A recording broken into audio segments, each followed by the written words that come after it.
Disclaimer, this video is for informational and entertainment purposes only and should not be treated as professional advice. The opinions and views expressed in the video belong solely to the individuals appearing in it. कभी-कभी जिन जगहों को हम सबसे सुरक्षित मानते हैं, बिल्कुल वही सबसे खतरनाक साबित हो सकती हैं। बिल्कुल एक स्कूल, एक लाइब्रेरी या एक अस्पताल। आज हम एक ऐसी ही परेशान करने वाली घटना पर बात कर रहे हैं जिसने 2024 के मध्य में मतलब पूरे देश को झकझोर कर रख दिया था। ये एक ऐसी घटना है जिसने सिर्फ मेडिकल दुनिया को ही नहीं हिलाया बल्कि हर उस इंसान को सोचने पर मजबूर कर दिया जो इन सार्वजनिक संस्थानों पर अपने परिवार की सुरक्षा के लिए भरोसा करता है। बिल्कुल। आज हम कोलकाता के आरजी कर मेडिकल कॉलेज और अस्पताल में एक युवा ट्रेनी डॉक्टर के साथ हुए अपराध की परतें खोलेंगे। हमारे पास इस मामले से जुड़ी कुछ रिपोर्ट्स और दस्तावेज हैं और हमारा मकसद सिर्फ ये दोहराना नहीं है कि क्या हुआ जी, बल्कि ये समझना है कि ऐसा क्यों हुआ और कैसे हुआ। सही। हम उस रात की घटनाओं के क्रम को देखेंगे, जांच में जो तथ्य सामने आए उन्हें परखेंगे और ये जानने की कोशिश करेंगे कि ये एक अकेली घटना थी या किसी बड़ी प्रणालीगत खामी का नतीजा। और सबसे बड़ा सवाल कि ये घटना हमारे अस्पतालों जैसे संस्थानों में सुरक्षा को लेकर क्या सबक देती है। चलिए इस मामले की गहराई में उतरते हैं। तो चलिए शुरू से शुरू करते हैं। हमारे पास जो जानकारी है उसके हिसाब से उस रात की घटनाओं का क्रम क्या था, मतलब हमें क्या पता है। देखिए, जो तथ्य सामने आए हैं वो सीधे हैं और भयावह हैं। घटना हुई कोलकाता के एक बहुत ही प्रतिष्ठित सरकारी अस्पताल में, आरजी कर मेडिकल कॉलेज और अस्पताल। जी। तारीख थी 8 और 9 अगस्त 2024 की दरमियानी रात और पीड़िता एक युवा महिला डॉक्टर थी जो वहां अपनी इंटर्नशिप या कहें कि ट्रेनिंग के दौर से गुजर रही थी। और अपराध अस्पताल कैंपस के अंदर ही एक सेमिनार हॉल में हुआ। जी। रिपोर्ट्स के मुताबिक उनके साथ पहले बलात्कार किया गया और फिर उनकी हत्या कर दी गई।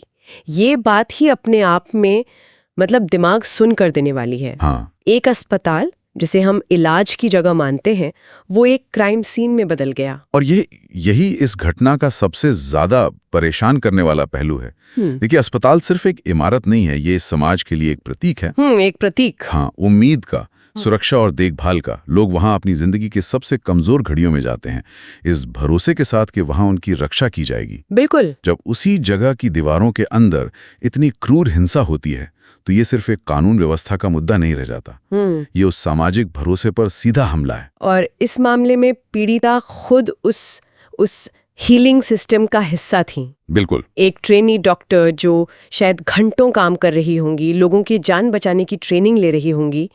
क्या ये बात उन्हें और भी ज्यादा मतलब असुरक्षित नहीं बनाती? ये एक बहुत जरूरी सवाल है। ट्रेनी डॉक्टर किसी भी अस्पताल की रीढ़ की हड्डी होते हैं, पर वो सिस्टम में सबसे कमजोर कड़ी भी होते हैं। कमजोर कड़ी कैसे? वे लंबी, थका देने वाली और अक्सर अटपटी शिफ्ट में काम करते हैं। देर रात अस्पताल के एक कोने से दूसरे कोने तक जाना, सुनसान गलियारों से गुजरना, ये सब उनकी दिनचर्या का हिस्सा है। उन पर काम का भारी बोझ होता है लेकिन अधिकार बहुत कम। ऐसे में उनकी सुरक्षा अक्सर नजरअंदाज हो जाती है। वो सिस्टम के सबसे जरूरी लेकिन सबसे अदृश्य लोग होते हैं। तो ये सिर्फ एक महिला पर हमला नहीं था बल्कि उस सिस्टम के सबसे मेहनती लेकिन सबसे कमजोर सदस्य पर हमला था। जी। और जब ये पता चला कि अपराध किया किसने, तो भरोसे का ये संकट और भी गहरा हो गया। बिल्कुल, क्योंकि अपराधी कोई बाहर से आया हुआ घुसपैठिया तो नहीं था जो सुरक्षा घेरा तोड़कर अंदर आ गया हो। नहीं, वो सिस्टम का ही एक जाना पहचाना चेहरा था। कौन था वो? गिरफ्तार किए गए व्यक्ति का नाम संजय रॉय है और वो उसी अस्पताल में एक वॉलंटियर के तौर पर काम करता था। एक वॉलंटियर मतलब कोई ऐसा व्यक्ति जिसे परिसर में आने जाने की इजाजत थी, जिसे स्टाफ और मरीज शायद पहचानते भी होंगे। हाँ। ये तो इनसाइडर थ्रेट वाला मामला हो गया। सही कहा। और यही चीज इसे और भी भयानक बनाती है। एक बाहरी खतरे से आप सुरक्षा गार्ड, सीसीटीवी, ताले लगाकर शायद बच सकते हैं, लेकिन जब खतरा अंदर से ही हो, उस व्यक्ति से जिस पर आपने भरोसा करके उसे अपने बीच जगह दी है, तो आप क्या करेंगे? ये तो सुरक्षा व्यवस्था की सबसे बड़ी चुनौती है। बिल्कुल। यहाँ एक सवाल उठता है, आमतौर पर अस्पतालों में वॉलंटियर्स के लिए किस तरह की जांच पड़ताल होती है? क्या कोई मानक प्रक्रिया है? देखिए, ज्यादातर सरकारी संस्थानों में, खासकर जहां काम का बोझ ज्यादा होता है, वहां वॉलंटियर्स या अस्थायी कर्मचारियों के लिए बैकग्राउंड चेक की प्रक्रिया बहुत मजबूत नहीं होती। मतलब बस एक औपचारिकता होती है? अक्सर हाँ। और हमारे स्रोतों से जो बात निकल कर आ रही है वो यही है कि संजय रॉय की कोई गहरी पृष्ठभूमि जांच नहीं हुई थी। वो अस्पताल में मरीजों की मदद करने, उन्हें व्हीलचेयर पे ले जाने, छोटे मोटे काम करता था। जी बिल्कुल वैसे ही काम। और इसी वजह से शायद उसकी उन हरकतों पर किसी का ध्यान नहीं गया जिनके बारे में बाद में पता चला। रिपोर्ट्स तो ये भी बताती हैं कि घटना से पहले भी उस पर अस्पताल में दूसरी लड़कियों के साथ छेड़छाड़ करने के आरोप लगे थे। हाँ, और ये इस मामले का सबसे त्रासद हिस्सा है। खतरे के संकेत, जिन्हें हम रेड फ्लैग्स कहते हैं, वो पहले से मौजूद थे। हाँ, दूसरे कर्मचारियों ने, खासकर महिला कर्मचारियों ने, उसके व्यवहार को लेकर असहजता महसूस की थी। लेकिन सवाल यह है कि उन शिकायतों का क्या हुआ? पर क्या ऐसे संकेतों को पहचानना या उन पर कार्रवाई करना वाकई इतना आसान है? मेरा मतलब है, एक बड़े व्यस्त सरकारी अस्पताल में जहां हर दिन हजारों लोग आते जाते हैं, क्या किसी एक व्यक्ति के अजीब व्यवहार पर ध्यान देना व्यावहारिक रूप से संभव है?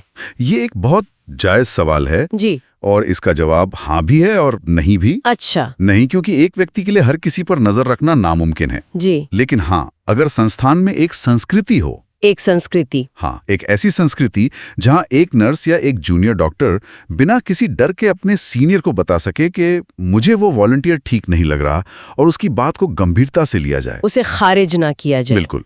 इस मामले में ऐसा लगता है कि खतरे के संकेत तो थे, लेकिन उन्हें सुनने और समझने वाली संस्कृति या वो व्यवस्था नहीं थी।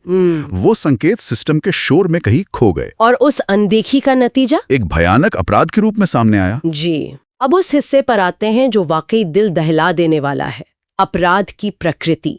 पुलिस जांच और पोस्टमार्टम रिपोर्ट से जो सामने आया, वो सिर्फ एक हत्या नहीं थी। नहीं, वो कतई नहीं थी। रिपोर्ट्स में पीड़िता के गुप्तांगों पर जिस तरह के गहरे घावों का जिक्र है, वो अत्यधिक क्रूरता की ओर इशारा करता है। ये दिखाता है कि अपराधी का मकसद सिर्फ यौन हमला करना नहीं था, बल्कि पीड़िता को अकल्पनीय पीड़ा देना था, उसे अपमानित करना था, उस पर अपना पूरा नियंत्रण स्थापित करना। हाँ बिल्कुल। ये वासना से ज्यादा सत्ता और नफरत का अपराध है। और रिपोर्ट्स के अनुसार चीखने की आवाज को दबाने के लिए गला और मुंह भी दबाया गया था। जी, और बाद में सबूत मिटाने की कोशिश भी की गई। ये सब एक सोची समझी क्रूरता की तरफ इशारा करता है। बिल्कुल। और जब हम इन तथ्यों को आरोपी की पृष्ठभूमि से जोड़ते हैं, तो एक बहुत ही परेशान करने वाला पैटर्न उभर कर सामने आता है। क्या पैटर्न? रिपोर्ट्स में ये भी सामने आया है कि संजय रॉय पर पहले भी अपनी माँ, बहन और यहाँ तक के अपनी पत्नियों के साथ मारपीट करने के आरोप लग चुके थे। तो ये घरेलू हिंसा का एक पैटर्न था, जो अब अस्पताल की दीवारों के अंदर एक और भी भयानक रूप ले चुका था। हाँ। और ये एक बहुत अहम कनेक्शन है जिसे समाज अक्सर नजरअंदाज कर देता है। मतलब जो व्यक्ति अपने घर की चारदीवारी में अपने सबसे करीबी रिश्तों में हिंसक होता है, वो बाहर भी एक बड़ा खतरा होता है। हिंसा उसकी शख्सियत का हिस्सा बन जाती है। घर में वो अपनी पत्नी या मां पर हाथ उठाकर अपना नियंत्रण साबित करता है, और बाहर जब उसे कोई कमजोर लक्ष्य मिलता है, तो वही हिंसा और भी भयानक रूप ले लेती है। तो ये मामला इस बात का एक क्लासिक उदाहरण है कि निजी और सार्वजनिक जीवन की हिंसा अक्सर एक ही सिक्के के दो पहलू होते हैं। बिल्कुल। ये कोई अचानक भड़का हुआ अपराध नहीं था, बल्कि एक हिंसक मानसिकता का नतीजा था जो लंबे समय से पनप रही थी और जिसे लगातार नजरअंदाज किया जा रहा था। सही कहा। पहले परिवार ने नजरअंदाज किया, फिर शायद समाज ने, और आखिर में उस संस्थान ने भी जहां वो काम कर रहा था। हर स्तर पर सिस्टम फेल हुआ। इस गिरफ्तारी और जांच के बाद जाहिर है मामला सिर्फ एक पुलिस केस बनकर नहीं रह गया। नहीं, इसने पूरे देश में, खासकर मेडिकल समुदाय में, एक जबरदस्त बहस छेड़ दी। हाँ, पूरे देश में डॉक्टरों ने, खासकर महिला डॉक्टरों ने विरोध प्रदर्शन किए। और ये गुस्सा सिर्फ एक घटना को लेकर नहीं था। नहीं, ये गुस्सा उन अनगिनत छोटे बड़े असुरक्षा के पलों को लेकर था जिनका वो रोज सामना करती हैं। देर रात हॉस्टल लौटते हुए डर, सुनसान कॉरिडोर में अकेले होने का डर, मरीजों के रिश्तेदारों की बदतमीजी, हाँ, और कभी कभी तो अपने सहकर्मियों या सीनियर्स के अनुचित व्यवहार का डर।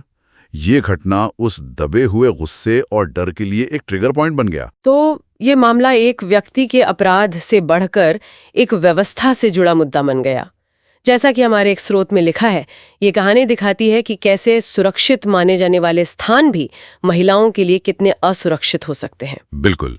और इसने सुरक्षा की पूरी परिभाषा पर ही सवाल खड़े कर दिए। जैसा कि हम पहले भी बात कर रहे थे, ज्यादातर संस्थान सुरक्षा का मतलब क्या समझते हैं? गेट पर एक गार्ड और कुछ सीसीटीवी कैमरे। बस इस मामले ने साबित कर दिया कि ये काफी नहीं है। जब खतरा सिस्टम के अंदर ही हो तो कैमरे और गार्ड बेअसर हो जाते हैं। तो फिर असली समाधान क्या है? अगर कैमरे और गार्ड काफी नहीं है तो एक अस्पताल जैसा 24 घंटे चलने वाला खुला संस्थान खुद को सुरक्षित कैसे बना सकता है? इसका जवाब सुरक्षा की संस्कृति बनाने में है। और ये सिर्फ एक अच्छा लगने वाला वाक्य नहीं है, इसके ठोस मतलब है। मैं चाहूंगी कि आप इसे थोड़ा और समझाएं।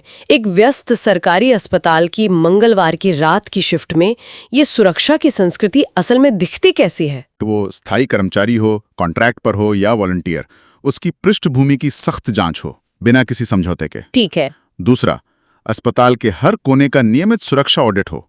कौन सी लाइट काम नहीं कर रही, कौन सा कॉरिडोर रात में असुरक्षित महसूस होता है, कहाँ सीसीटीवी का ब्लाइंड स्पॉट है, और इन ऑडिट्स पर तुरंत कार्रवाई हो।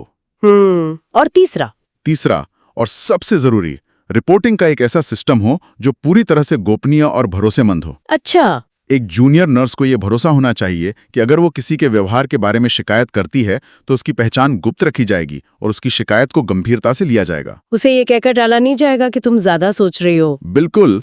और चौथा, सभी कर्मचारियों के लिए नियमित ट्रेनिंग हो।